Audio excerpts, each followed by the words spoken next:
Nous nous retrouvons sur ce plateau après ces quelques images, ces quelques petits moments de bonheur et de plaisir dans les rues de Bordeaux, toujours avec notre invité principal, Michel Duchesne. Merci encore de jouer le jeu de ces réactions à chaud. Nous avons discuté avec Patrick Morat du BMX, de la place du vélo urbain du BMX à Bordeaux, qui est une place colossale à Bordeaux. Il nous a parlé du stade aux Aubiers. Il nous a parlé évidemment des championnats qui s'annoncent très très denses à monter, place des Quinconces. Est-ce que vous pouvez nous parler un peu du BMX ? Le BMX, pour moi, ça évoque tout de suite et immédiatement les Aubiers. Okay. L'équipe qui a monté l'association, qui accueille les jeunes des Aubiers et d'ailleurs, est une équipe non seulement très dynamique, performante, mais à l'écoute des jeunes et qui sait non seulement les encadrer, mais leur laisser aussi la liberté qui permet ensuite à ces jeunes-là de revenir parce qu'ils se sentent bien dans cette ambiance. Pour moi, le BMX a été un bon moyen pour un grand nombre de jeunes de se sociabiliser, d'apprendre à maîtriser un vélo, enfin c'est plus qu'un vélo, un objet sportif, et à partir de là, peut-être, quelque part, à se structurer, à se sentir mieux dans la société, à s'apaiser, et puis à se donner une certaine dimension, car certains sont devenus des sortes de champions du BMX. C'est ma première. On a un champion du monde ici, qui a des très très grandes chances de recevoir une médaille. Absolument. Enfin, gagner, déjà. Je trouve ça assez enthousiasmant, et c'est venu quand même d'individus qui ont été volontaires, qui ont été militants, et il y a eu un don de soi, et aujourd'hui, le don de soi aboutit à une réalité, c'est qu'un certain nombre de jeunes sont sortis d'eux-mêmes d'abord et ont été reconnus. On a l'impression que le sport joue un rôle évidemment assez fondamental ici à Bordeaux, mais le sport cycliste également. Oui. Il y a des courses, il y a le Tour de France qui passe régulièrement, il y a donc le BMX. Le Critérium aussi. Le Critérium. Il y a une vraie histoire, mais qui est là depuis très longtemps. Oui, j'ai l'impression que c'était dû aussi à l'ancien maire Jacques Chaban-Delmas qui aimait beaucoup le vélo. Il aimait beaucoup le tennis, on en parlait souvent, on a oublié que c'était véritablement un amateur de vélo. Et puis c'est peut-être dû à Alain Juppé aussi, qui dès le début de son mandat, avec son épouse, en famille, régulièrement faisait du vélo. Et je crois que ça a eu un impact non négligeable. Le fait que le maire dise « je fais du vélo comme tout le monde, je me déplace en vélo comme tout le monde », voire comme tout le monde devrait le faire, ça a eu un impact sur l'usage du vélo. Ça l'a, pardon du terme, mais d'une certaine manière notabilisé, ça l'a valorisé et ça a incité les habitants et les habitantes à se dire si le maire fait du vélo, à l'époque il était en plus Premier ministre, pourquoi pas moi? Et ça a permis de développer l'usage du vélo. Démocratiser sans doute. Ça l'a démocratisé, ça l'a valorisé. Vous constatez, j'imagine, en allant un petit peu partout à l'étranger, mais également ici, vous constatez l'émergence d'un vrai écosystème, d'un véritable écosystème, d'une économie autour du vélo. Ah oui. On va rencontrer juste après Philippe Starck, nous allons parler avec Sophie Pérez de la marque Nook. Qu'est-ce que vous en pensez, vous, de toute cette économie, de tout ce tissu lié au vélo? Je crois que c'est primordial, c'est un moyen de développer l'emploi et c'est une manière de réindustrialiser. Le mot est trop fort, évidemment. Je ne parlerai pas de délocalisation, je parlerai de réindustrialisation. Comment arriver à reproduire ici dans notre pays? Ce n'est pas une vision bêtement nationaliste. Enfin, nous sommes confrontés à un chômage extrêmement important. Il faut aider ceux qui sont au chômage à retrouver un emploi. Et le vélo et tout ce qui tourne autour du vélo peut être un moyen, bien sûr un moyen marginal par rapport à la problématique, mais un moyen quand même bien réel.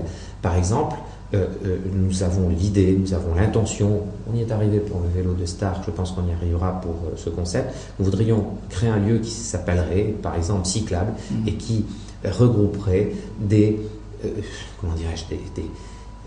commerçants, des producteurs, des artisans, des penseurs, des designers autour du vélo et qui dans un lieu retrouverait une sorte de confraternité, une sorte de relation conviviale qui leur permettrait de s'inscrire dans une logique de développement du vélo et de sa production. On ne produit plus de vélos en France, on les assemble. Pourquoi de nouveau ne pas reproduire du cadre, produire des vêtements comme nous l'avons vu aujourd'hui à Cyclable lors du défilé, produire des gants chauffants comme certains le proposent avec le temps qu'il fait en ce moment, on se rend compte que ça pourrait être nécessaire. Bref, comment redynamiser l'économie du vélo?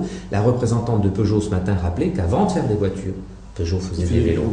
Et donc, il faut aussi faire des vélos. Ça ne veut pas dire qu'on ne fera plus de voitures. Ça veut dire qu'on a peut-être un petit créneau où, en étant performant, en étant originaux, en étant particulier sur ce créneau-là, on peut trouver une clientèle et on peut la trouver, pas seulement au niveau national, mais mondial. Et l'enjeu avec Starck, c'était de dire, le vélo, ce n'est pas fini. c'est le futur ou une partie du futur des déplacements. Il faut vraiment s'engager dans cette logique-là parce que derrière, il y a de l'emploi. Ce n'est que le début et pourquoi pas. Justement, nous allons discuter un petit peu avec Philippe Starck, avec Monsieur Starck, mais juste avant, rappelez-nous le brief, les grandes lignes du brief.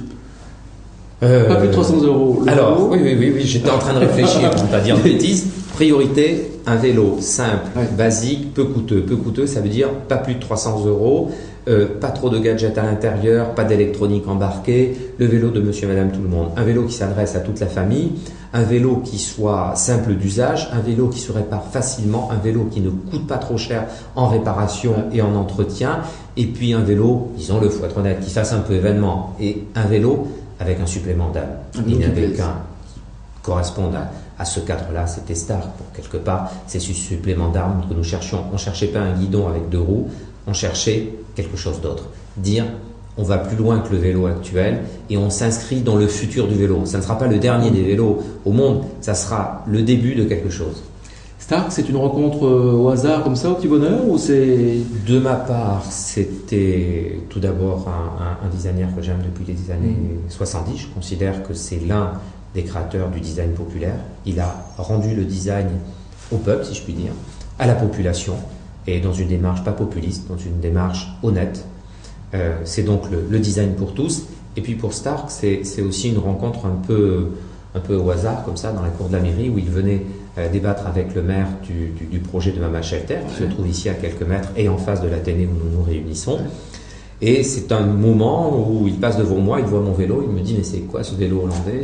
Enfin, il ne savait pas, il me dit « c'est quoi ce vélo ?» Je dis « c'est un vélo hollandais ». Il dit « c'est pas moi qui l'ai dessiné ». Je dis « ben non, celui-là non, puis il est très beau ».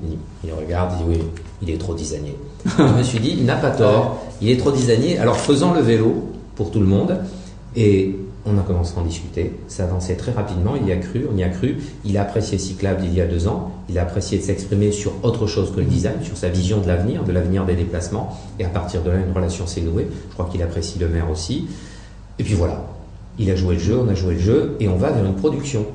C'est pas seulement un dessin, c'est un futur vélo concret avec des pédales, un guidon et des C'est un vrai vélo que les Bordelais pourront avoir chez eux. Et utiliser gratuitement puisqu'il sera disponible à la maison du vélo. À noter que c'est un vrai projet citoyen, mais ça il va nous le rappeler juste après. C'est un vrai projet citoyen puisque lui il se décrit comme un catalyseur, un simple catalyseur d'idées. Absolument. Et puis après il fait son croquis et c'est là où c'est Starck.